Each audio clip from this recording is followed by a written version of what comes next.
Il était près de minuit lorsque Gabriel Mercier, héritier d'un empire technologique évalué à plusieurs milliards d'euros, s'est retrouvé devant une laverie automatique du 18e arrondissement de Paris. Sa Bentley était tombée en panne quelques rues plus loin. Une ironie du sort pour un homme qui possédait 3 résidences secondaires, rien qu'en France. Son chauffeur s'affairait avec le dépanneur et Gabriel, par pur ennui, avait décidé de marcher un peu dans ce quartier qu'il n'aurait jamais fréquenté en temps normal. La laverie était l'un des rares établissements encore éclairés à cette heure. À travers la vitrine embuée, il aperçut 2 silhouettes, une jeune femme d'une vingtaine d'années et une fillette qui devait avoir 12 ans tout au plus. Intrigué par leur présence tardive, il s'approcha davantage. Ce n'était pas de la curiosité malsaine, mais plutôt un sentiment étrange, comme si une force invisible le poussait vers cette scène ordinaire qui contrastait tellement avec son quotidien. La jeune femme avait étalé des feuilles de papier sur une table pliante, entre 2 paniers de linge. Elle expliquait quelque chose avec passion, traçant des formules mathématiques que Gabriel reconnut immédiatement comme étant des équations différentielles avancées. La fillette, probablement sa petite sœur vu leur ressemblance, l'écoutait avec une concentration admirable pour son âge. Donc X tend vers l'infini quand, entendit-il, lorsque la porte s'ouvrit brièvement pour laisser sortir un client. Gabriel resta figé, hypnotisé par ce cours improvisé dans un décor si improbable. Si cette histoire vous plaît jusqu'ici, n'hésitez pas à laisser un j'aime pour m'encourager. Et dites-moi en commentaire ce que vous pensez de ce début intrigant. Que va-t-il se passer selon vous entre ce milliardaire et cette mystérieuse jeune femme qui enseigne des mathématiques avancées dans une laverie? Le lendemain matin, Gabriel se réveilla dans sa suite au Ritz avec cette image gravée dans son esprit. Il avait assisté à quelque chose d'extraordinaire dans sa banalité même. Pendant que son assistant personnel lui détaillait son agenda surchargé, il ne pouvait s'empêcher de penser à cette jeune femme. Comment pouvait-elle maîtriser des concepts mathématiques aussi complexes? Et pourquoi donnait-elle des cours dans une laverie au beau milieu de la nuit? « Monsieur Mercier, vous m'écoutez » La voix de Philippe, son assistant depuis 8 ans, le ramena à la réalité. « Oui, pardonnez-moi, vous disiez ?» La réunion avec les investisseurs chinois est confirmée pour 11 heures. Ensuite, déjeuner avec le ministre de l'économie à 13 heures, puis visioconférence avec la Silicon Valley à 16 heures. Gabriel hocha la tête distraitement.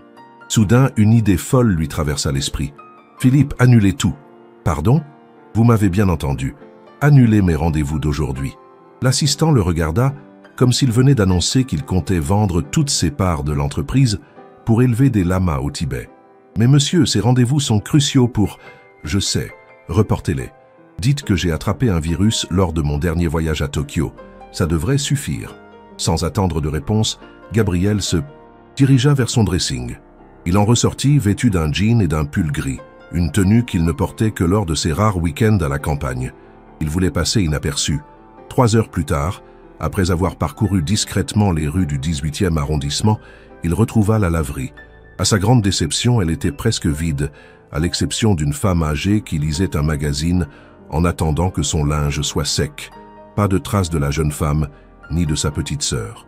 Gabriel s'apprêtait à partir quand il remarqua une petite annonce scotchée sur un tableau près de l'entrée. Cours de mathématiques tout niveau, tarifs abordables. Sophia, étudiante en doctorat à l'école normale supérieure, suivi d'un numéro de téléphone. Son cœur fit un bond. Sophia. Elle avait un nom maintenant. Et elle était doctorante à l'ENS, l'une des institutions les plus prestigieuses de France, ce qui expliquait son aisance avec les équations différentielles.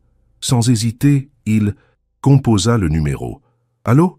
Une voix claire et légèrement méfiante lui répondit. « Bonjour, j'appelle pour les cours de mathématiques, » balbutia Gabriel, lui qui négociait habituellement des contrats de millions d'euros sans ciller. « Oui, c'est bien moi. Vous appelez pour votre enfant ?»« Non, en fait, » Gabriel chercha rapidement une excuse plausible. « Je suis à la tête d'une fondation qui soutient les étudiants brillants. J'ai eu vent de votre situation particulière et j'aimerais vous rencontrer pour discuter d'une éventuelle bourse. » Un silence s'installa à l'autre bout du fil. Gabriel se mordit la lèvre, conscient que son approche pouvait sembler suspecte. « Comment avez-vous entendu parler de moi ?» demanda finalement Sophia, la méfiance clairement perceptible dans sa voix. « Je vous ai vu hier soir à la laverie. Vous enseignez des concepts mathématiques avancés à une jeune fille. J'ai été impressionné. Nouveau silence. Écoutez, je comprends votre méfiance, poursuivit-il. Rencontrons-nous dans un lieu public en pleine journée. Le café en face de la bibliothèque Sainte-Geneviève, demain à 14 heures? Pourquoi pas, répondit-elle après un moment d'hésitation. Mais je viendrai avec ma sœur. Parfait. Comment vous reconnaîtrai-je? Un léger rire résonna dans le combiné. Ne vous inquiétez pas pour ça. C'est plutôt à moi de m'inquiéter, non? Vous ne m'avez même pas dit votre nom. Gabriel. Gabriel Mercier. Cette fois, le silence fut plus long. Le Gabriel Mercier de Mercier Tech. Sa voix avait changé, plus froide soudain. Oui, c'est moi. Je ne viendrai pas. Je ne sais pas quel est votre jeu, monsieur Mercier, mais je n'ai pas de temps à perdre. Attendez, s'écria-t-il, mais elle avait déjà raccroché. Gabriel resta immobile, le téléphone à la main. C'était la première fois depuis des années qu'on lui raccrochait au nez. Étrangement, cela ne fit qu'attiser sa curiosité. Qui était vraiment cette Sophia qui enseignait des mathématiques de haut niveau dans une laverie, qui se méfiait d'un milliardaire offrant de l'aider et qui osait lui raccrocher au nez? Il devait la retrouver. Le soir même, Gabriel était de retour à la laverie. Cette fois, il attendit dans sa voiture, garée de l'autre côté de la rue. À 23h15, il vit deux silhouettes familières entrer dans l'établissement, chargées de sacs de linge. Il attendit encore 10 minutes avant de les suivre. La scène était presque identique à celle de la veille. Sophia avait installé des livres et des feuilles sur une petite table, pendant que sa sœur chargeait une machine à laver. Mais cette fois, dès que Gabriel passa la porte, Sophia leva les yeux et le reconnut instantanément.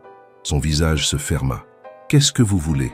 demanda-t-elle d'une voix suffisamment basse pour ne pas attirer l'attention des rares autres clients. « Juste parler », répondit Gabriel en s'approchant lentement. « Je vous assure que mes intentions sont honorables.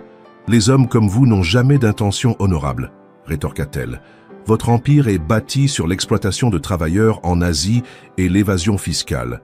Vous êtes le dernier type de personne à qui je demanderai de l'aide. » Gabriel accusa le coup.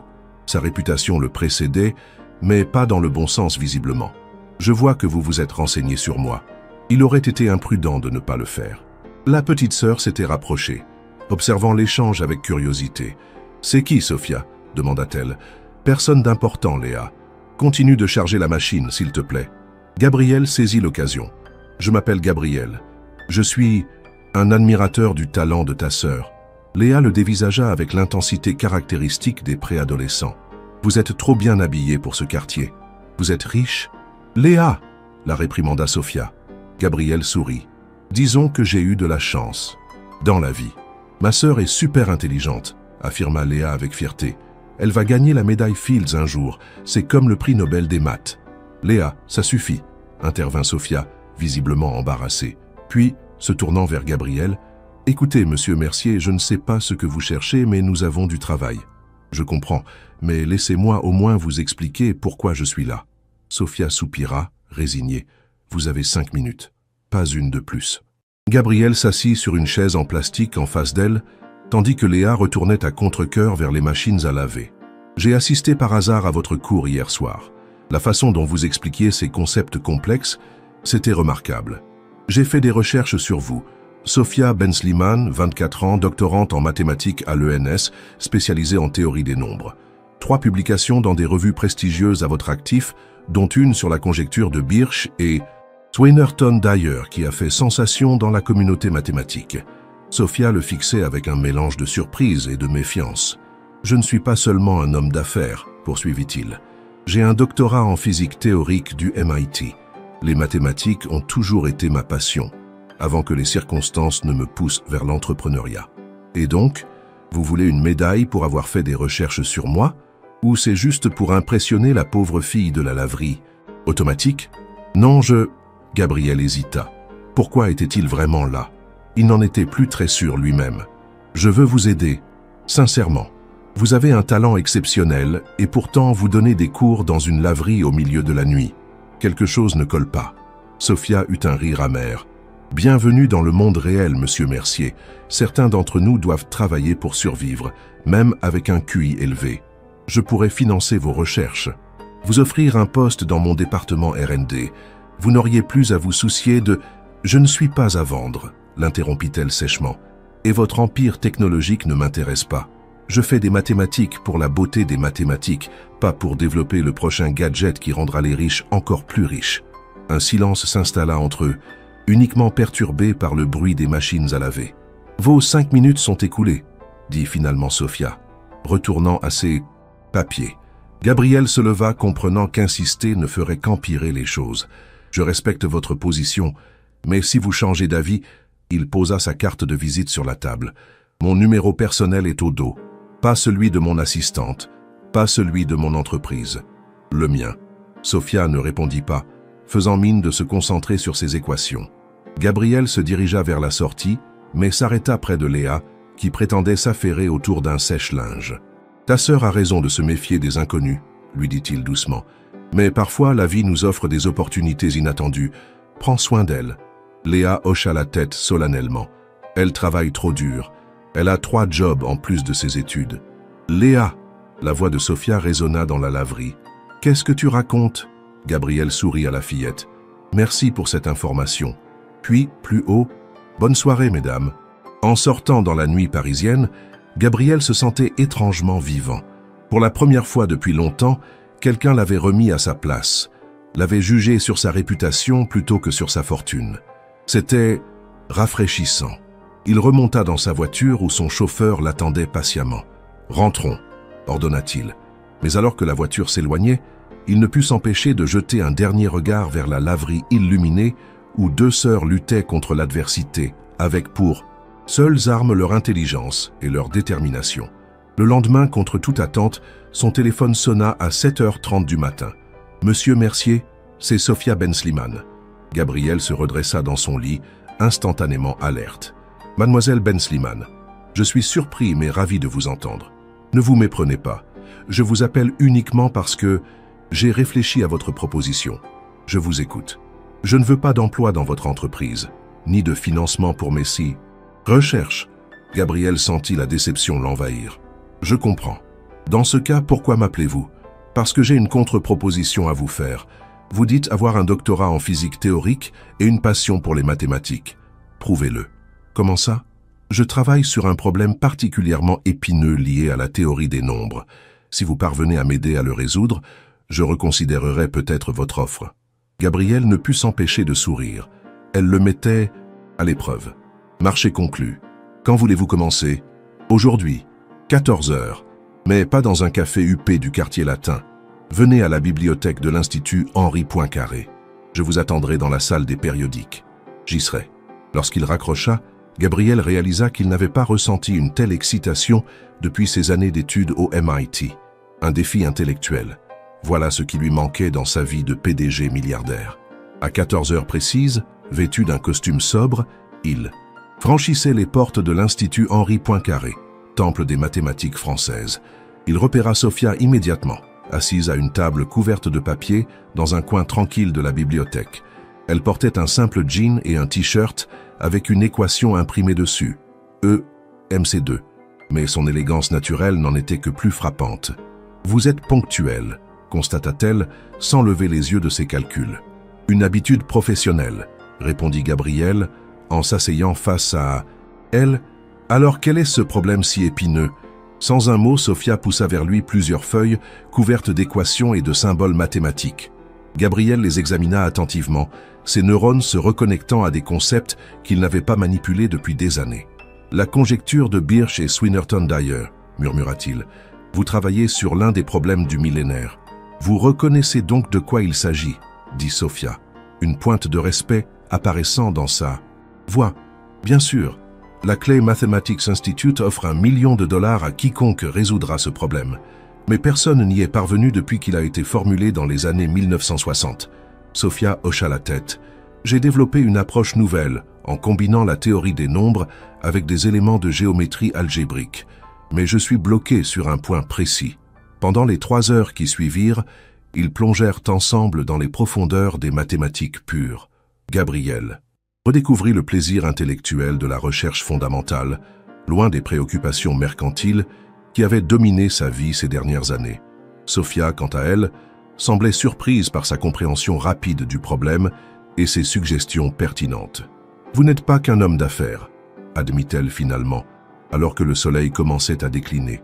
Et vous n'êtes pas qu'une enseignante de laverie automatique, répliqua-t-il avec un sourire.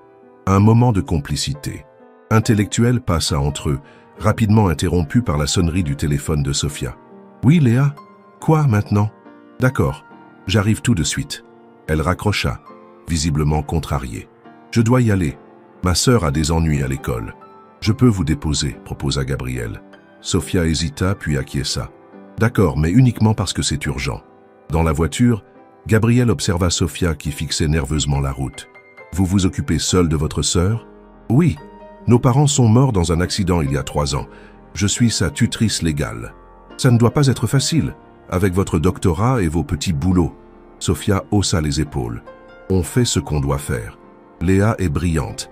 Elle mérite toutes les chances. »« Comme vous, » dit doucement Gabriel. Elle ne répondit pas, mais son expression s'adoucit légèrement. Arrivés devant le collège, ils trouvèrent Léa assise sur un banc, le visage fermé à côté d'une femme d'âge mûr à l'air sévère. « Madame Bensliman, enfin !» s'exclama cette dernière. « Votre sœur a encore perturbé mon cours de mathématiques. »« Madame Dubois, » salua froidement Sophia. « Que s'est-il passé cette fois? Elle a corrigé mes équations devant toute la classe. C'est inacceptable. » Gabriel intervint, tendant sa main. « Gabriel Mercier, ami de la famille, peut-être pourrions-nous discuter de cela calmement ?»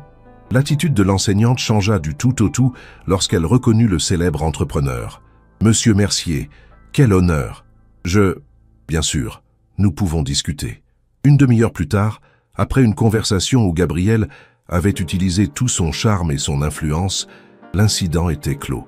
Madame Dubois avait même accepté de fournir à Léa des exercices plus avancés pour canaliser son potentiel. « Comment avez-vous fait ça ?» demanda Sophia, abasourdie, alors qu'ils raccompagnaient Léa à leur petit appartement du 18e. « Le pouvoir de la notoriété », répondit Gabriel avec un sourire légèrement embarrassé. « Parfois, il sert à quelque chose. »« Merci », dit simplement Sophia. C'était la première fois qu'elle le remerciait. « De rien. Écoutez, j'ai réfléchi à votre problème mathématique. J'ai peut-être une idée. Pourrions-nous continuer demain ?» Sophia hésita, puis hocha la tête. « D'accord. Même endroit, même heure. Parfait. Et puis-je vous inviter à dîner ensuite? Vous et Léa, bien sûr, pour célébrer notre collaboration naissante. »« Ce n'est pas une bonne idée, » répondit-elle. « Les collaborations doivent rester professionnelles. »« Comme vous voudrez, » concéda Gabriel, masquant sa déception. « À demain, alors. » Alors qu'il remontait dans sa voiture, Léa courut vers lui. « Monsieur Gabriel, attendez !» Il baissa sa vitre. « Oui, Léa ?» Sophia ne l'admettra jamais, mais elle n'a pas mangé un vrai repas au restaurant depuis des mois. Elle économise tout pour mes études et les siennes. Gabriel sentit son cœur se serrer. « Merci de me le dire, Léa. »« De rien. Vous êtes gentil pour un milliardaire. » Il éclata de rire. « Et tu es perspicace pour une préadolescente. » Le lendemain, leur session de travail à la bibliothèque fut encore plus productive. Gabriel avait passé la nuit à se replonger dans ses vieux manuels de mathématiques, et ses suggestions permirent à Sophia de franchir l'obstacle qui la bloquait depuis des semaines. « C'est brillant, » murmura-t-elle en examinant les calculs. « Cette approche pourrait fonctionner. Nous formons une bonne équipe, » remarqua Gabriel. Sophia le regarda, un léger sourire aux lèvres. « Peut-être. » À la fin de la journée, alors qu'ils rangèrent leurs papiers, Gabriel tenta à nouveau sa chance. « Ce dîner tient toujours. Purement professionnel, bien sûr. » Sophia soupira. « Vous n'abandonnez jamais, n'est-ce pas? »« Jamais. C'est comme ça que j'ai bâti mon entreprise. »« D'accord pour le dîner. Mais dans un endroit simple, où Léa et moi nous sentirons à l'aise. J'ai l'endroit parfait, » assura Gabriel. Ce soir-là, au lieu du restaurant gastronomique étoilé qu'il fréquentait habituellement, Gabriel les emmena dans une petite brasserie authentique du 11e arrondissement. L'atmosphère y était chaleureuse, la nourriture excellente sans être prétentieuse, et personne ne semblait reconnaître le célèbre milliardaire. Pendant le repas, Léa monopolisa la conversation, racontant comment elle avait découvert sa passion pour les sciences grâce à sa sœur et comment elle rêvait de devenir astrophysicienne. « L'univers est tellement mystérieux, » dit-elle avec des étoiles dans les yeux. « Je veux comprendre les trous noirs, la matière noire, tout ça. Une noble ambition, » approuva Gabriel. « J'étais fasciné par l'astrophysique à ton âge aussi. »« Pourquoi vous n'êtes pas devenu astrophysicien alors ?» demanda innocemment Léa. Le visage de Gabriel s'assombrit légèrement. « Mon père avait d'autres plans pour moi. Il voulait que je reprenne l'entreprise familiale. Et vous l'avez fait, constata Sophia. Oui, il est mort d'une crise cardiaque peu après mon doctorat. Je n'ai pas eu le choix. On a toujours le choix, murmura Sophia. Pas toujours, répondit Gabriel, son regard croisant le sien. Parfois, les responsabilités nous rattrapent. Un silence éloquent s'installa, chargé d'une compréhension mutuelle nouvelle. Tous deux portaient des fardeaux similaires, des responsabilités qui les dépassaient, des chemins tracés par les circonstances plutôt que par leurs désirs profonds. Assez parlé de choses tristes, intervint Léa. Gabriel, est-ce que vous avez une Ferrari? Sophia leva les yeux au ciel, mais Gabriel éclata de rire. J'en ai eu une, je l'ai vendue. Trop tape à l'œil. Vous préférez les Bentley discrètes, remarqua ironiquement Sophia. Touché, admit-il avec un sourire. Le reste de la soirée se déroula dans une ambiance détendue, presque familiale. Pour la première fois depuis longtemps, Gabriel se sentait normal. Pas le PDG, pas le milliardaire, juste un homme partageant un repas avec une jeune femme brillante et sa sœur espiègle. En les raccompagnant à leur appartement, Gabriel osa une nouvelle proposition. J'ai une idée. Je possède un petit laboratoire privé dans ma résidence parisienne, des équipements de pointe, une bibliothèque scientifique impressionnante et surtout le calme nécessaire pour travailler. Nous pourrions y poursuivre nos recherches. Sophia le regarda avec méfiance. Dans votre résidence privée? Je ne crois pas, non. Je comprends vos réticences, mais pensez-y, nous avons fait plus de progrès en 2 jours que vous n'en aviez fait en 2 mois. Imaginez ce que nous pourrions accomplir avec les ressources adéquates. Il a raison, Sophia, intervint Léa. Tu passes ton temps à courir entre la fac, tes petits boulots et la laverie. Tu n'as jamais le temps de te concentrer vraiment sur tes recherches. Sophia lança un regard réprobateur à sa sœur. Tu ne comprends pas les implications, Léa. Au contraire, je comprends parfaitement, répliqua la préadolescente avec une maturité surprenante. Tu as peur qu'il essaie de te séduire ou de t'acheter, mais si c'était vraiment son intention, il aurait déjà tenté quelque chose, non? Gabriel et Sophia restèrent sans voix face à cette analyse perspicace. Je vais y réfléchir, concéda finalement Sophia, mais je ne promets rien. C'est tout ce que je demande, dit Gabriel satisfait. 3 jours plus tard, après plusieurs messages échangés, Sophia accepta finalement de visiter le laboratoire privé de Gabriel. Elle fut stupéfaite par ce qu'elle découvrit, un espace digne des meilleures institutions de recherche, avec des ordinateurs surpuissants, des tableaux numériques interactifs et une bibliothèque scientifique exceptionnelle. C'est impressionnant, admit-elle. Vous utilisez vraiment tout ça? Pas autant que je le voudrais, confessa Gabriel.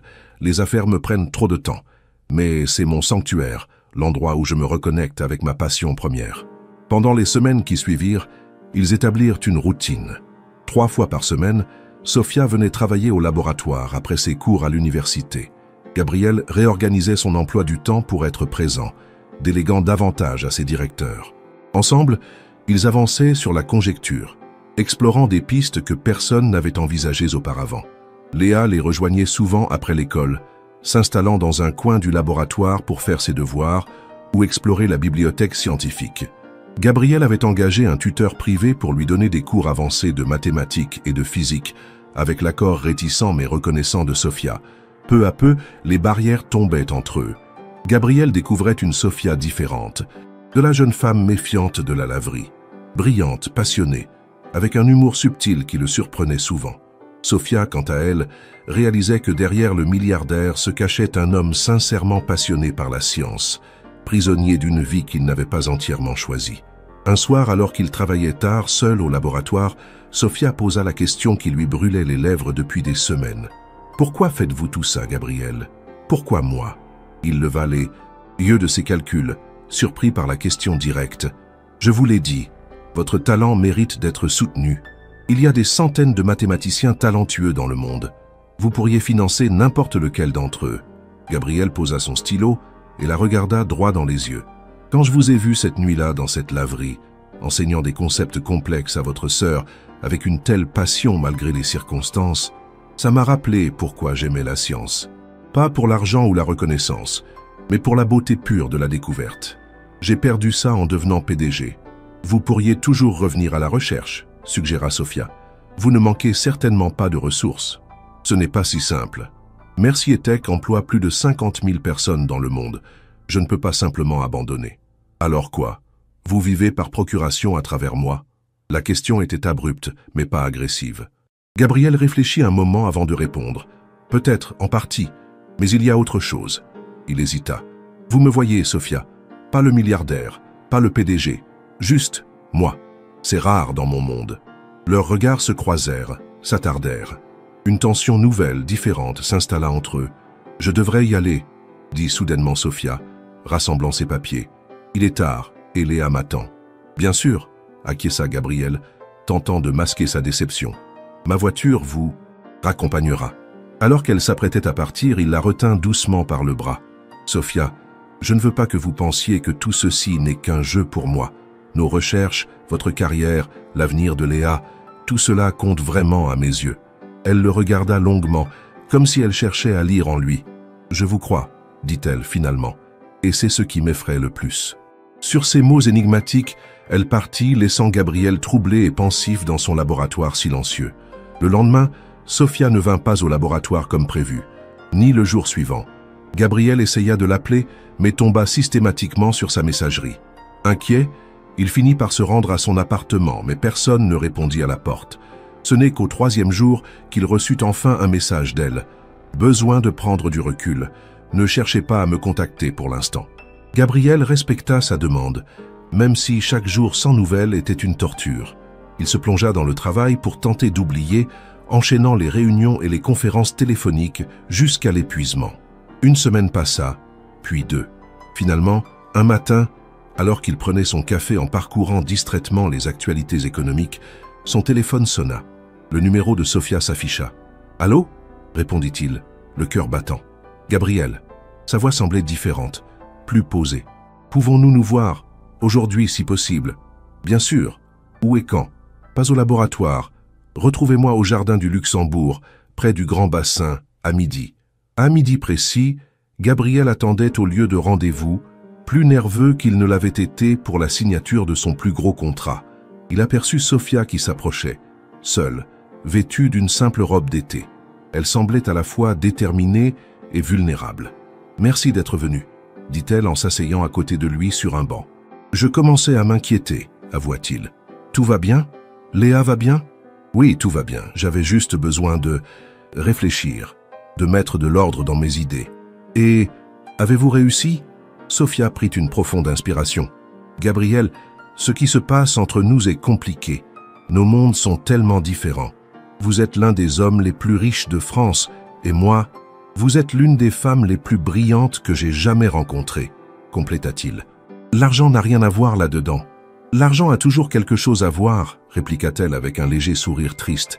Il crée des déséquilibres, des attentes, des dépendances. Je ne veux pas être redevable. Vous ne me devez rien, Sophia. Absolument rien. Si j'accepte votre aide pour mes recherches, pour Léa, ça créera un lien que je ne suis pas sûr de vouloir. Gabriel sentit son cœur se serrer. Je comprends. Si vous préférez que nous en restions là... Non, l'interrompit-elle. Ce n'est pas ce que je veux non plus. Elle hésita, puis ajouta d'une voix plus douce. Ces dernières semaines ont été spéciales. Travailler avec vous, voir Léa s'épanouir, je ne veux pas y renoncer.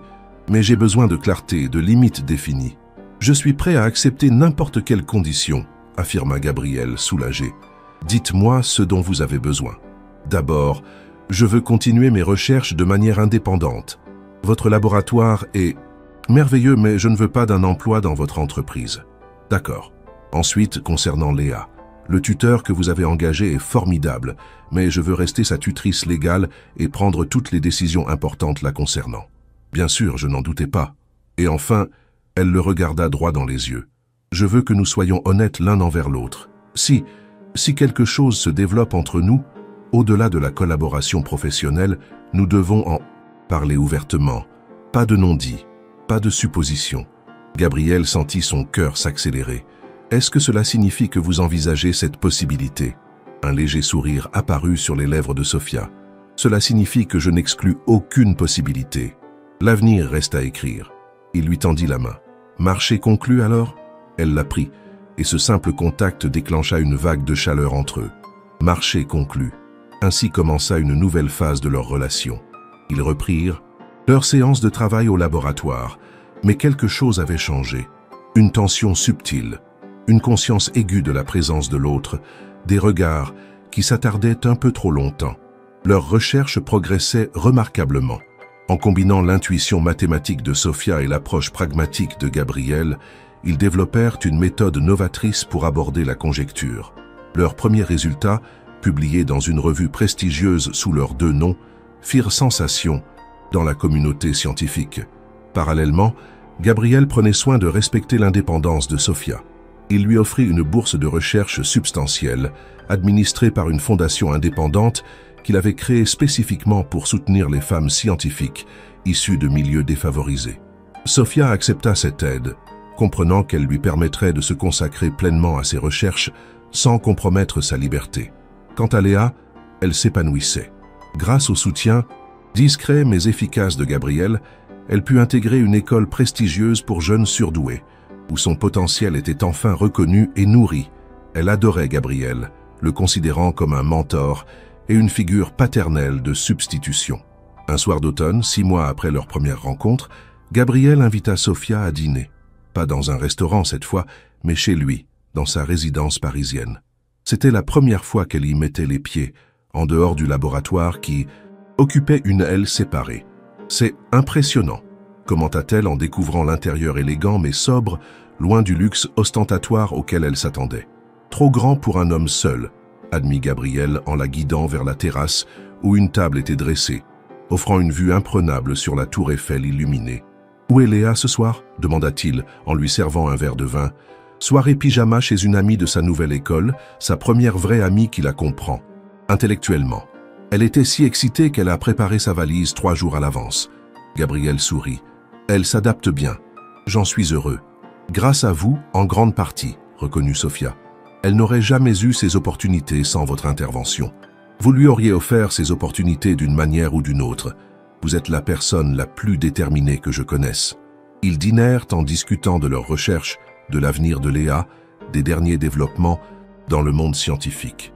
Puis, alors qu'ils savouraient un dessert préparé par le chef personnel de Gabriel, celui-ci aborda un sujet plus personnel. « Sophia, je dois vous avouer quelque chose. » Elle leva les yeux vers lui, attentive. « Ces 6 derniers mois ont été les plus enrichissants de ma vie, pas seulement intellectuellement, mais personnellement. Vous et Léa avez apporté une lumière que je ne savais même pas qu'il me manquait. » Sophia resta silencieuse, mais son regard s'adoucit. « Je sais que nous avions convenu d'être honnêtes l'un envers l'autre, » poursuivit-il. « Alors voilà mon honnêteté. Je suis tombé amoureux de vous, probablement depuis cette première nuit à la laverie, même si je ne le savais pas encore. » Un long silence suivit cette déclaration.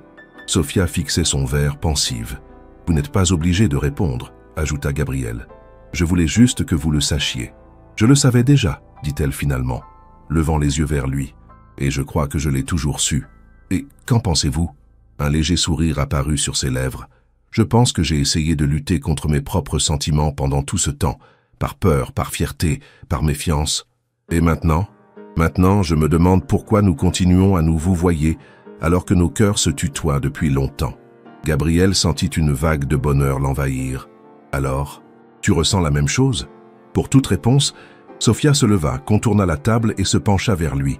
Leurs lèvres se rencontrèrent dans un baiser doux et profond, scellant ce qu'ils savaient déjà tous les deux. Leur destin s'était écrit cette nuit-là, dans une laverie automatique du 18e arrondissement. Épilogue. 2 ans plus tard, l'amphithéâtre de l'Institut Henri Poincaré était comble. Journalistes, mathématiciens, dignitaires scientifiques, tous étaient venus assister à l'événement de l'année dans le monde des mathématiques. Sur l'estrade, Sophia Bensliman, resplendissante dans un tailleur élégant, présentait avec assurance les résultats de ses recherches. À ses côtés, un tableau couvert d'équations complexes résumait 4 années de travail acharné. Et c'est ainsi que, en combinant ces approches novatrices, nous sommes parvenus à résoudre partiellement la conjecture de Birch et Swinnerton d'ailleurs pour une classe spécifique de courbes elliptiques. Les applaudissements éclatèrent dans la salle. Ce n'était pas une résolution complète du problème du millénaire, mais une avancée majeure qui ouvrait la voie à de futures découvertes. Dans le public, au premier rang, Gabriel applaudissait avec fierté, tandis que Léa, maintenant une adolescente de 14 ans, filmait la présentation avec son téléphone pour la postérité.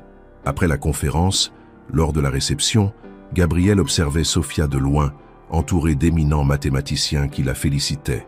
Son cœur débordait de fierté et d'amour. « Elle est incroyable, n'est-ce pas ?»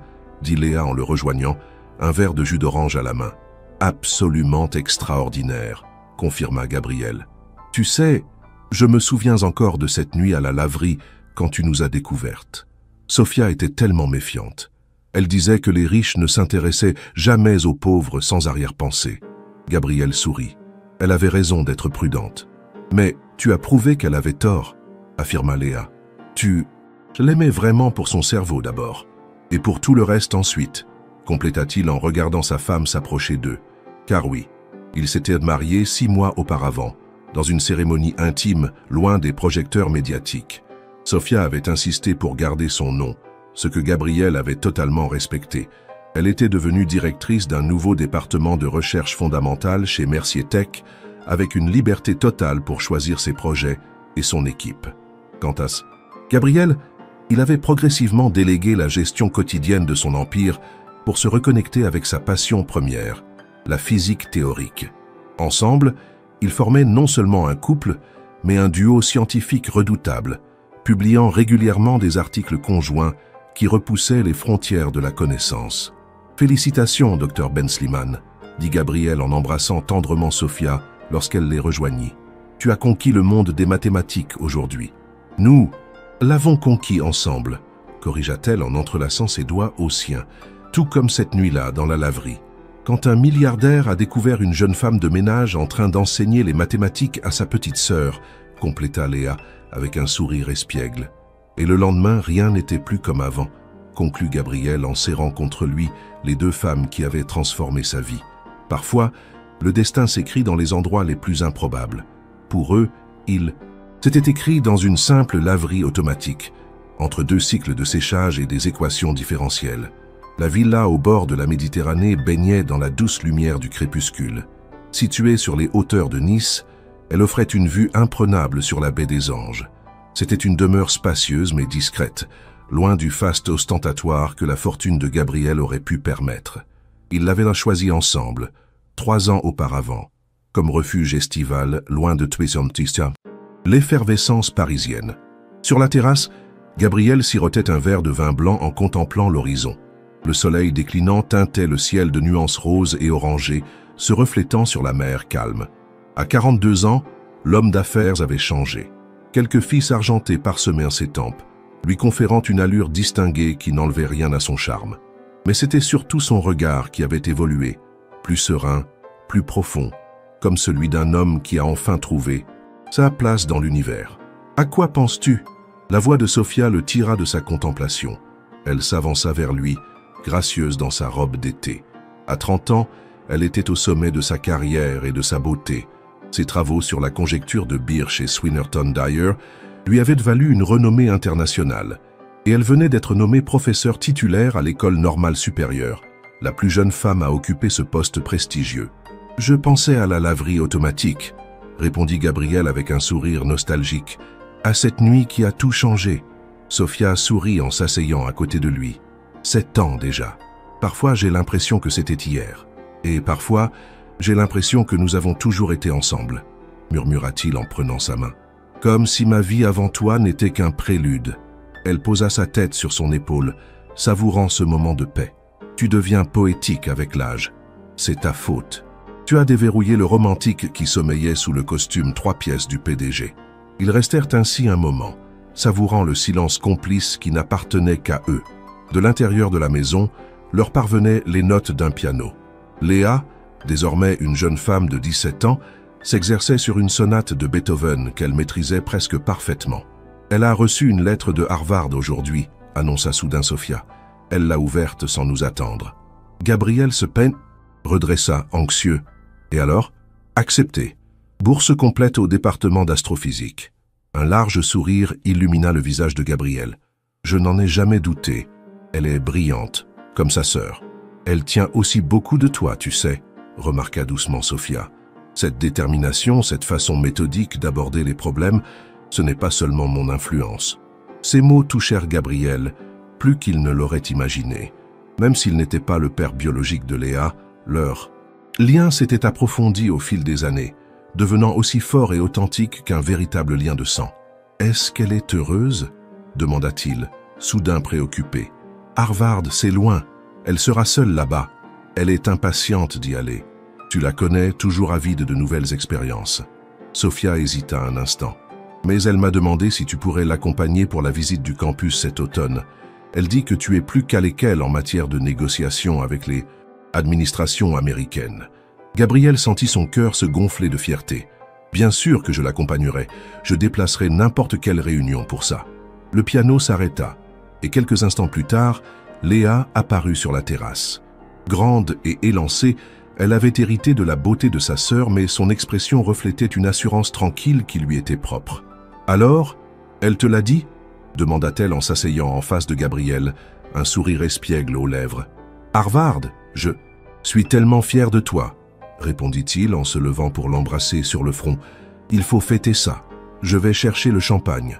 Ou plutôt, du jus de fruits pétillant pour toi, jeune prodige. »« Oh, je pense que je peux avoir droit à une coupe de champagne pour célébrer, » protesta Léa. « Je suis presque majeure et c'est un jour spécial. » Sophia et Gabriel échangèrent un regard, puis éclatèrent de rire simultanément. « Qu'est-ce qui vous fait rire ?»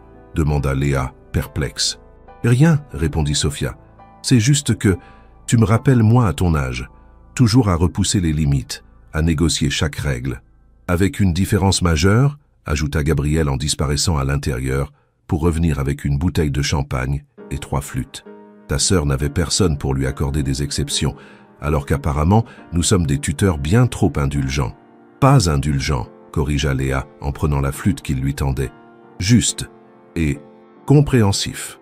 Ils trinquèrent ensemble, célébrant non seulement l'admission de Léa, mais aussi ce qu'ils étaient devenus, une famille, construite non pas sur les liens du sang, mais sur ceux, tout aussi puissants, du choix et de l'amour. Plus tard dans la soirée, alors que Léa s'était retirée dans sa chambre pour appeler ses amis et partager la nouvelle, Gabriel et Sophia se retrouvèrent seuls sur la terrasse. La nuit était tombée, dévoilant un ciel parsemé d'étoiles. « J'ai reçu une proposition aujourd'hui, » annonça Gabriel, « du MIT. Ils veulent que je donne une série de conférences sur l'intersection entre la physique théorique et l'entrepreneuriat technologique. »« C'est merveilleux !» s'exclama Sophia. « Tu vas accepter, n'est-ce pas ?» Gabriel haussa les épaules. « Je ne sais pas. Mercier Tech est à un moment critique avec le lancement de la nouvelle plateforme d'intelligence artificielle. Mon équipe a besoin de moi. » Sophia l'observa attentivement.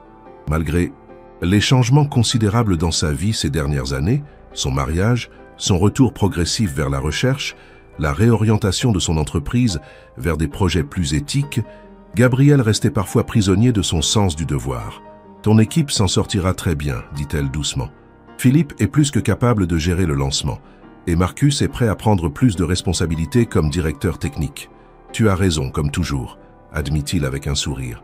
C'est juste que, après toutes ces années à diriger, il est difficile de lâcher prise complètement. »« Qui parle de lâcher prise complètement ?» répliqua Sophia. « Tu restes le fondateur et le président du conseil d'administration. Mais tu mérites de renouer avec ta passion première. » Elle s'approcha de lui, caressant doucement sa joue. « Quand je t'ai rencontré, tu étais déchiré entre 2 mondes, celui des affaires et celui de la science.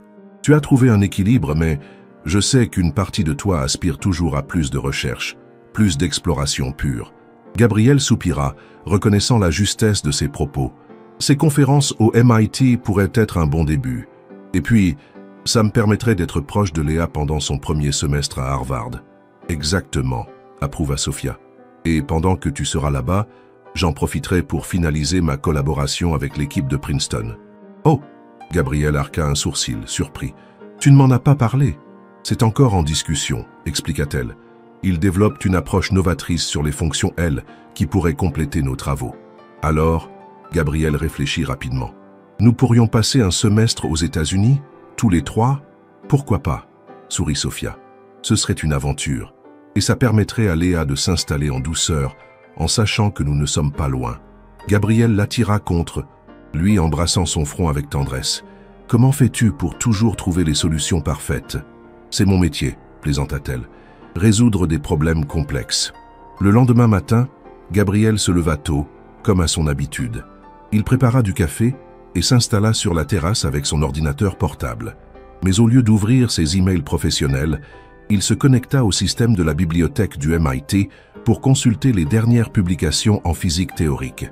C'était devenu son rituel matinal secret, ces moments volés où, avant de redevenir le PDG de Mercier Tech, il se reconnectait avec le jeune physicien passionné qu'il avait été.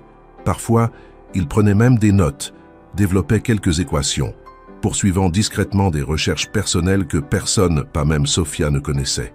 Ce matin-là, cependant, il fut interrompu par l'arrivée de Léa, inhabituellement matinale. « Tu travailles déjà » demanda-t-elle en se servant une tasse de café. « Pas vraiment » répondit-il en fermant légèrement son écran. « Juste quelques lectures. » Léa s'assit en face de lui, l'observant avec une perspicacité qui lui rappelait Sophia lors de leur première rencontre. « Tu sais, tu n'as pas à le cacher.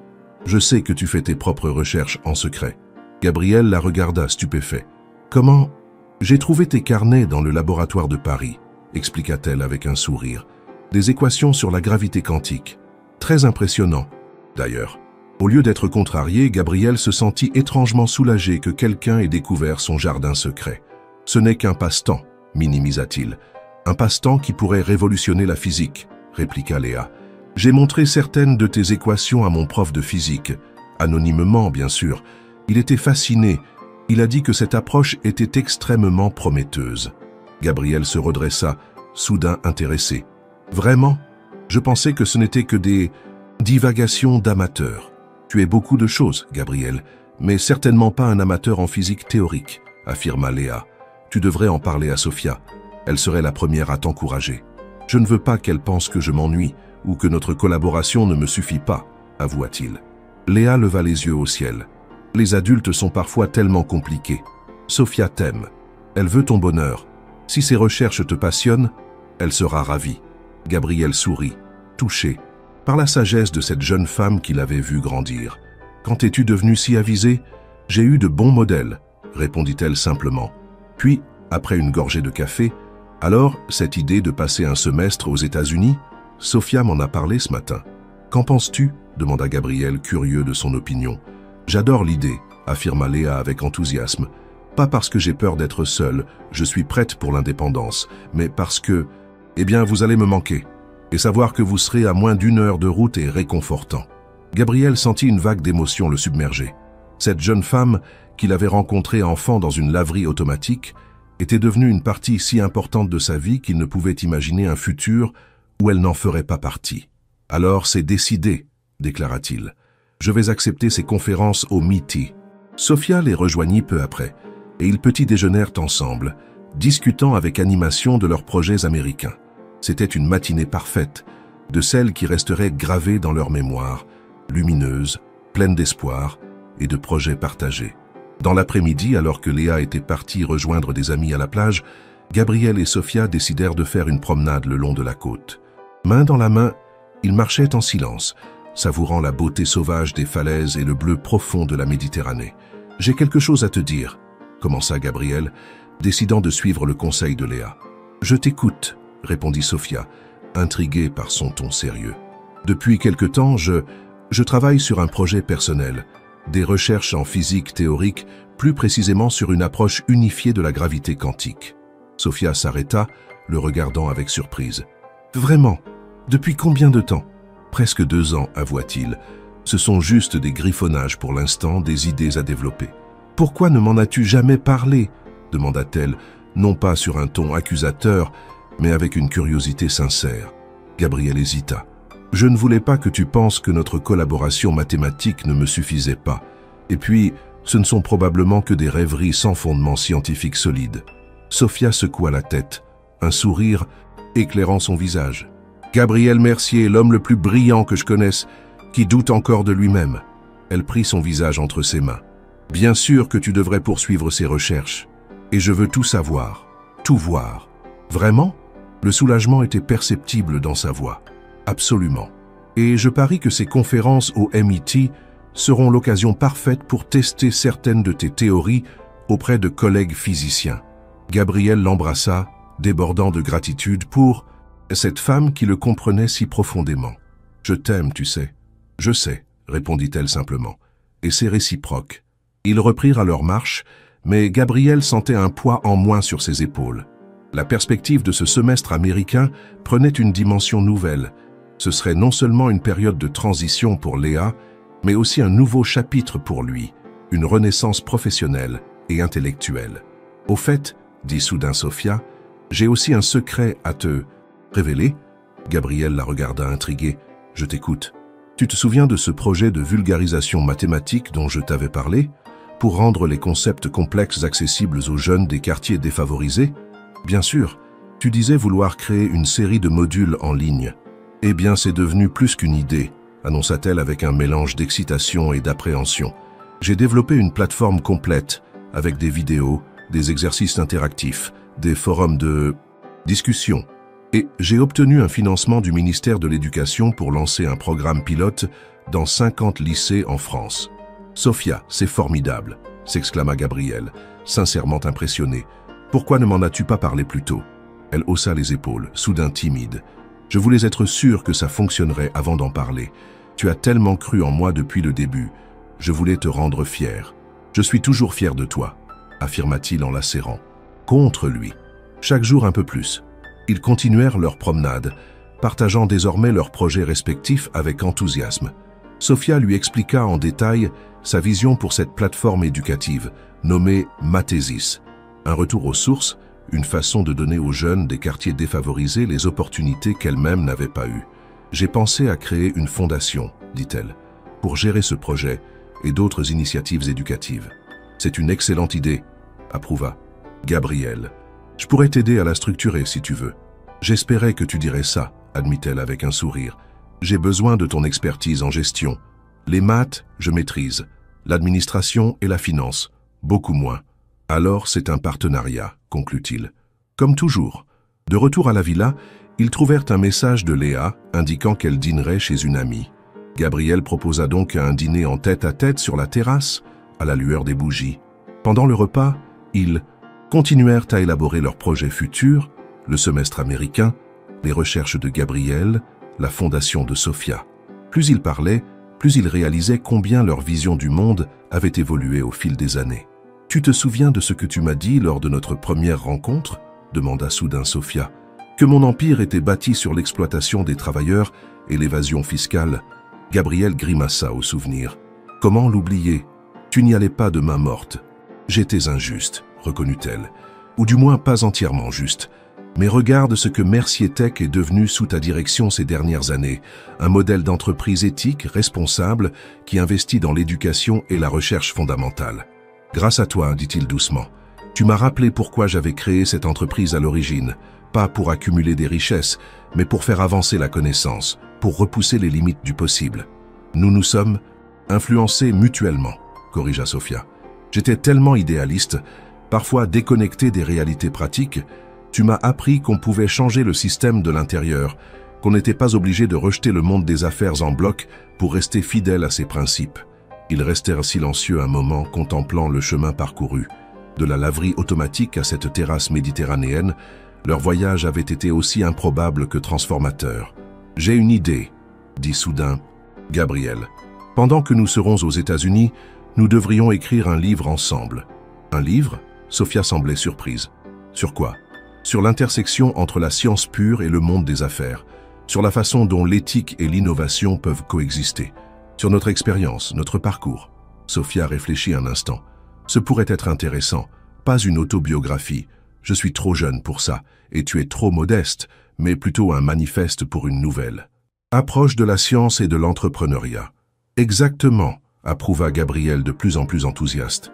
Nous pourrions y intégrer des éléments de ton projet Mathésis, des réflexions sur l'éducation scientifique accessible à tous. Et tes recherches en physique théorique, ajouta Sophia. Montrer comment la recherche fondamentale, apparemment déconnectée des applications pratiques, peut finalement conduire aux innovations les plus révolutionnaires. Leur excitation était palpable. Cette idée de livre cristallisait tout ce qu'ils avaient appris ensemble, tout ce qu'ils espéraient transmettre. Nous l'appellerons la formule du destin, suggéra Gabriel, en hommage à notre rencontre. J'aime beaucoup. approuva Sophia. Ça capture l'idée que les trajectoires les plus improbables sont parfois les plus déterminantes. Ils poursuivirent leur discussion tard dans la nuit, esquissant les contours de ce projet commun qui, comme tout ce qu'ils entreprenaient ensemble, promettait d'être à la fois ambitieux et profondément personnel. Avant de se coucher, ils sortirent une dernière fois sur la terrasse pour contempler les étoiles. Le ciel de la Côte d'Azur, loin de la pollution lumineuse des grandes villes, offrait un spectacle époustouflant. « Je me demande parfois, » murmura Sophia blottie contre Gabriel, « quelle aurait été ma vie si tu n'étais pas entré dans cette laverie cette nuit-là? Tu aurais réussi, affirma-t-il sans hésitation. Différemment, peut-être plus. Difficilement, mais tu aurais réussi. Tu es la personne la plus déterminée que je connaisse. Et toi? Demanda-t-elle. Où serais-tu maintenant? Gabriel réfléchit un instant. Probablement encore prisonnier de mon costume 3 pièces, à accumuler des milliards dont je ne savais pas quoi faire, entouré de gens qui admirèrent ma fortune, mais ne me connaissaient pas vraiment. Sophia serra sa main. Alors nous nous sommes sauvés mutuellement. C'est exactement ça, approuva-t-il. Et nous, continuons à le faire chaque jour. Ils restèrent ainsi un long moment, silencieux et complices, savourant la simplicité parfaite de cet instant. Leur vie, autrefois si différente, s'était entrelacée pour former une tapisserie plus riche, plus belle que ce qu'ils auraient pu imaginer séparément. Dans quelques semaines, ils s'envoleraient pour les États-Unis, ouvrant un nouveau chapitre de leur aventure commune. Léa commencerait ses études à Harvard, Gabriel donnerait ses conférences au MIT, Sophia collaborerait avec Princeton tout en développant sa fondation Mathesis. Et ensemble, ils écriraient ce livre, témoignage de leur parcours extraordinaire. Mais pour l'instant, ils se contentaient d'être là, ensemble sous les étoiles, conscients de la rareté et de la beauté de ce qu'ils avaient retrouvé cette nuit-là, dans une laverie automatique du 18e arrondissement. Si cette suite de l'histoire vous a plu, n'hésitez pas à laisser un j'aime pour m'encourager. Je serais curieux de savoir quel aspect de l'évolution des personnages vous a le plus touché. La carrière scientifique renaissante de Gabriel, le projet éducatif de Sophia ou peut-être le développement de Léa. Partagez vos impressions en commentaire. L'automne avait transformé le campus de Harvard en une symphonie de rouges et d'oranges. Les arbres centenaires qui bordaient les allées offraient un spectacle saisissant, leurs feuilles flamboyantes contrastant avec la brique rouge des bâtiments historiques. Dans un petit appartement à quelques pas du campus, Léa finissait de préparer le dîner. Ce soir était spécial. Gabriel et Sophia venaient dîner chez elle pour la première fois depuis leur installation aux États-Unis. Elle voulait leur montrer qu'elle se débrouillait parfaitement bien seule, que leur décision de lui laisser son indépendance tout en restant à proximité était la bonne. À 17 ans, Léa Ben-Slimane Mercier, elle avait officiellement ajouté le nom de Gabriel 2 ans plus tôt, avec la bénédiction émue de ce dernier, était probablement l'étudiante la plus jeune et certainement l'une des plus brillantes de sa promotion. Son intégration s'était faite en douceur, sa maturité et son intelligence lui permettant de nouer rapidement des liens avec des étudiants plus âgés.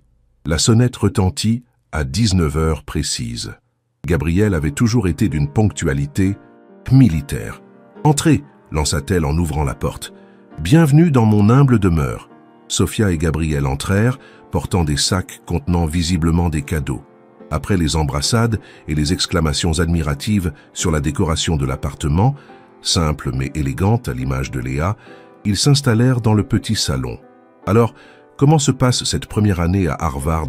demanda Gabriel, curieux de connaître les impressions de sa fille adoptive après ses premiers mois. « C'est stimulant », répondit Léa avec enthousiasme. « Les cours sont passionnants. Surtout l'astrophysique théorique avec le professeur Komatsu. Il a travaillé sur le télescope spatial James Webb. Ses récits sur les découvertes d'exoplanètes sont fascinants. Et socialement, s'enquit Sophia, toujours attentive à l'équilibre entre études et vie personnelle. Ça va bien aussi, assura Léa. J'ai rejoint le club d'astronomie et le club de débat. Et j'ai rencontré des gens intéressants, notamment Emma, ma partenaire de laboratoire. Elle vient du Wyoming et n'avait jamais quitté son état avant Harvard. Sa perspective sur tout est rafraîchissante. Gabriel sourit, rassuré. Il avait craint que la différence d'âge ne rende l'intégration de Léa difficile, mais elle semblait s'épanouir pleinement. « Et vous deux ?» demanda Léa en servant l'apéritif, un cocktail sans alcool de sa création. « Comment se passent les conférences au MIT et la collaboration avec Princeton ?» Mes conférences rencontrent un succès inattendu, répondit Gabriel. J'ai dû déplacer les sessions dans un amphithéâtre plus grand pour accueillir tous les étudiants intéressés. Il est trop modeste, intervint Sophia avec un sourire fier. Ces conférences font sensation. Le doyen du département de physique lui a même proposé une chaire permanente. Vraiment, s'exclama Léa, impressionnée. Tu vas l'accepter? Gabriel haussa les épaules. Je réfléchis encore. Ce serait un changement radical de carrière. Mais c'est ce que tu as toujours voulu, non? Insista Léa. Revenir à la physique théorique, c'est plus compliqué que ça, admit Gabriel. Mercier Tech emploie des milliers de personnes. Je ne peux pas simplement abandonner l'entreprise. Qui parle d'abandonner? Intervint Sophia. Tu as bâti une équipe de direction solide. Philippe fait un travail remarquable comme CEO. Tu pourrais rester président du conseil d'administration tout en poursuivant ta carrière académique. Gabriel sourit, reconnaissant sa logique imparable. Nous verrons. Et toi, ta collaboration avec Princeton? Passionnante, répondit Sophia, ses yeux s'illuminant comme toujours lorsqu'elle parlait mathématiques. L'équipe du professeur Zhang a développé une approche novatrice qui complète parfaitement nos travaux sur les fonctions L.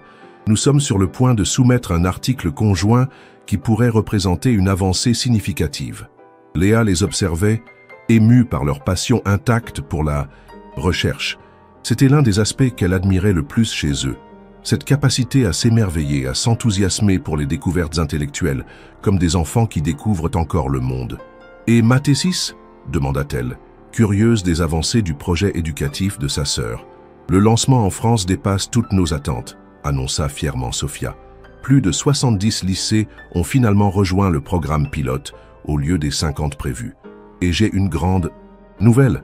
La fondation Bill et Melinda Gates nous a contactés pour adapter la plateforme aux États-Unis, en commençant par les quartiers défavorisés de Chicago et Detroit. « C'est incroyable !» s'exclama Léa en serrant sa sœur dans ses bras. « Tu vas changer la vie de milliers de jeunes, tu en es consciente ?»« Je l'espère », répondit modestement Sophia. « J'essaie juste de créer les opportunités que nous n'avons pas eues. » Le dîner préparé par Léa, une ratatouille revisitée accompagnée de quinoa, fut un succès.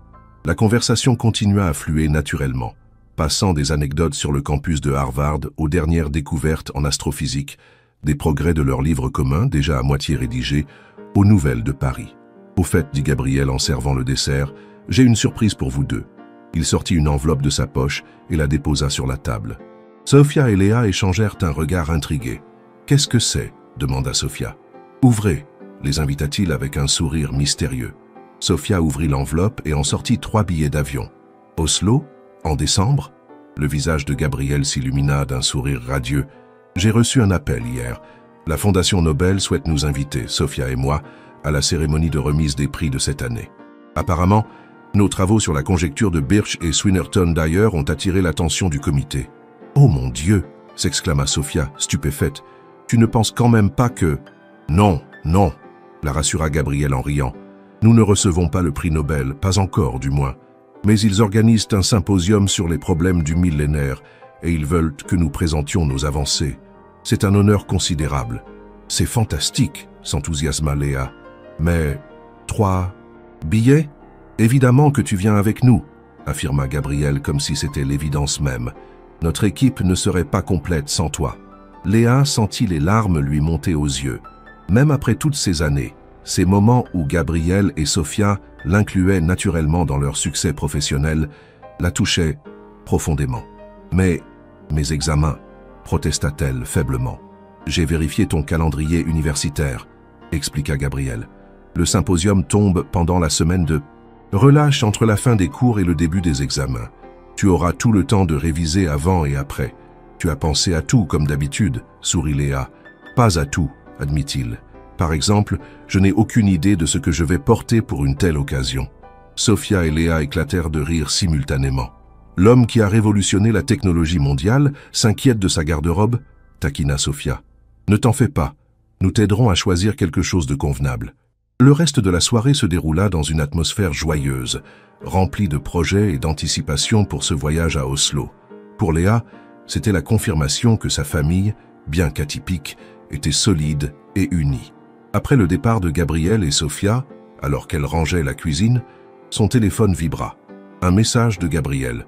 Merci pour cette soirée parfaite. Ton père biologique serait immensément fier de toi, tout comme je le suis chaque jour. Ces simples mots lui réchauffèrent le cœur. Gabriel n'avait jamais essayé de remplacer son père, mais avait trouvé sa propre place dans sa vie, un mélange unique de mentor, de figure paternelle et d'amis. De l'autre côté de Cambridge, dans leur appartement temporaire avec vue sur la Charles River, Gabriel et Sophia se préparaient pour la nuit. « Elle a l'air heureuse », remarqua Gabriel en se brossant les dents. « Plus épanouie que je ne l'ai jamais vue. »« Elle l'est », confirma Sophia en démêlant ses cheveux. « Harvard lui convient parfaitement, et elle sait que nous sommes là si elle a besoin de nous, tout en ayant l'espace nécessaire pour voler de ses propres ailes. » Ils se glissèrent dans le lit, épuisés, mais contents de cette soirée en famille. « J'ai reçu un autre appel aujourd'hui », mentionna Gabriel presque nonchalamment. « Du département de physique théorique de la Sorbonne cette fois. Ils proposent une chaire partagée, 6 mois à Paris, 6 mois où je veux. » Sophia se redressa, soudain pleinement éveillée. « C'est sérieux? Tu pourrais partager ton temps entre la recherche académique et Mercier Tech? C'est l'idée, confirma-t-il. Et le plus intéressant, c'est qu'il propose de créer un laboratoire conjoint avec l'ENS, ton institution. Ce qui signifie que nous pourrions travailler ensemble, officiellement, compléta Sophia enthousiaste. C'est presque trop beau pour être vrai. J'ai dit que j'y réfléchirais sérieusement, conclut Gabriel. Mais honnêtement, l'idée me séduit de plus en plus. Sophia se blottit contre lui, heureuse. Tu le mérites. Tu as passé tellement d'années à faire ce que les autres attendèrent de toi. Il est temps que tu fasses ce qui te passionne vraiment. C'est ce que j'ai commencé à faire le jour où je suis entré dans cette laverie, murmura-t-il en l'embrassant tendrement. Ils s'endormirent ainsi, enlacés, rêvant peut-être de formules mathématiques, de particules subatomiques, ou simplement d'un avenir, où la science et l'amour continuèrent de guider leur chemin commun. Le lendemain matin, Gabriel se réveilla tôt pour préparer ses notes pour sa conférence au MIT. Le sujet du jour était particulièrement stimulant. L'éthique de l'innovation technologique à l'ère de l'intelligence artificielle. En attendant que Sophia se réveille, il s'installa sur le petit balcon de l'appartement avec son café. Le soleil se levait doucement sur la Charles River, teintant l'eau de reflets dorés. Cambridge s'éveillait. Joggeurs matinaux, étudiants se rendant à leurs cours précoces, professeurs à vélo. Gabriel savourait ces moments de calme avant l'effervescence de la journée. Son téléphone vibra. Un message de Philippe, le CEO de Mercier Tech, l'informant que les négociations avec le gouvernement japonais pour leur nouveau système de surveillance environnementale avançaient bien. Gabriel répondit brièvement, confiant dans la capacité de Philippe à gérer cette affaire. Il réalisa alors à quel point sa relation au travail avait changé.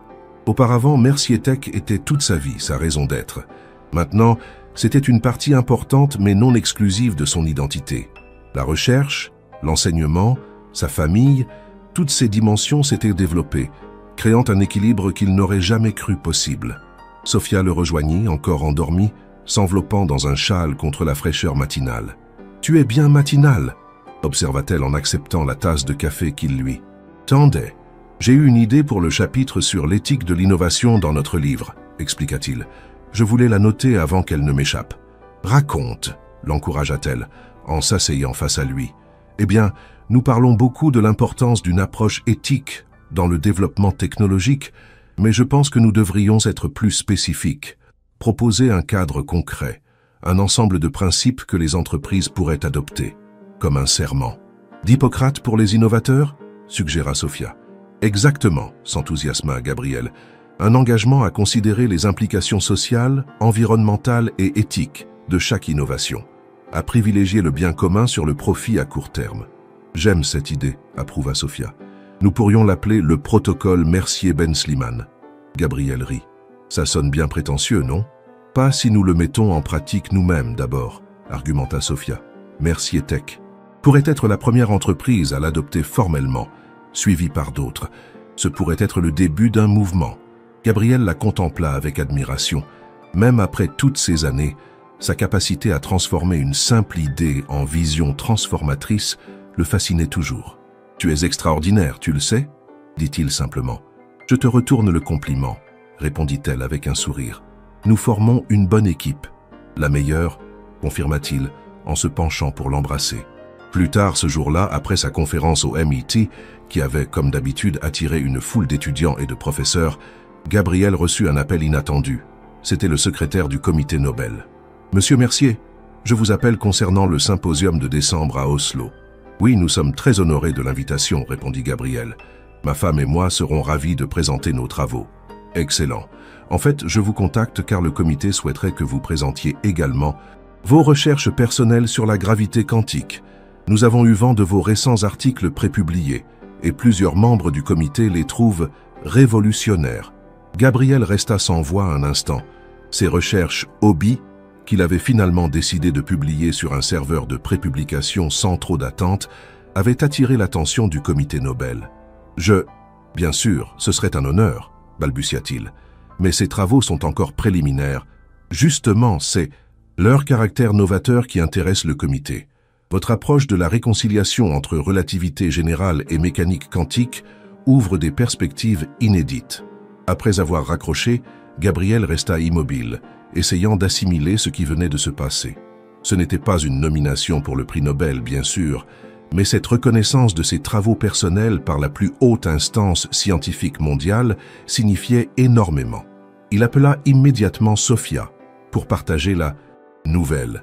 Sa réaction fut exactement ce dont il avait besoin, un mélange d'excitation sincère et de fierté tranquille, comme si elle avait toujours su que ce jour viendrait. « Tu vois, dit-elle simplement, je t'avais dit que ces griffonnages étaient bel et bien plus que des divagations d'amateurs. Je commence à te croire, admit-il, mais c'est intimidant. Présenter ces théories devant le gratin de la physique mondiale, tu seras brillant, affirma-t-elle avec cette confiance absolue qui avait toujours été sa force. Et je serai là au premier rang à t'applaudir. Cette nuit-là, alors qu'il dînait avec Léa pour lui annoncer la nouvelle, Gabriel fut frappé par l'étrangeté merveilleuse de sa vie. Si quelqu'un lui avait dit cette nuit-là dans la laverie automatique que 7 ans plus tard il serait invité à présenter ses recherches en physique théorique au comité Nobel, avec à ses côtés une mathématicienne brillante devenue sa femme et une jeune astrophysicienne en herbe qu'il considérait comme sa fille, il aurait ri de l'absurdité de cette prédiction. Et pourtant, c'était sa réalité. Une réalité qu'il n'aurait échangée pour rien au monde. « À nous », proposa-t-il en levant son verre. « À notre équation improbable. À la formule du destin », compléta Sofia en faisant teinter son verre contre le sien. « Et aux laveries automatiques », ajouta Léa avec un clin d'œil espiègle, qui change parfois le cours de l'univers. Ils rirent ensemble, unis par cette histoire extraordinaire qui était devenue la leur, une histoire de science et d'amour, de hasard et de détermination, de rencontres improbables qui transforment des vies. Et tandis que la nuit enveloppait Cambridge de son manteau étoilé, ils continuaient à parler, à rire, à projeter leurs rêves vers l'avenir, conscients que leur plus grande découverte n'était ni mathématique ni physique, mais humaine. Cette alchimie rare qui transforme des étrangers en famille et des vies ordinaires en aventures extraordinaires. Si cette deuxième partie de l'histoire vous a plu, n'hésitez pas à laisser un j'aime pour m'encourager. Que pensez-vous de l'évolution de Gabriel? Sofia et Léa, croyez-vous que les rencontres fortuites peuvent vraiment changer le cours d'une vie comme dans cette histoire? Partagez vos réflexions en commentaire.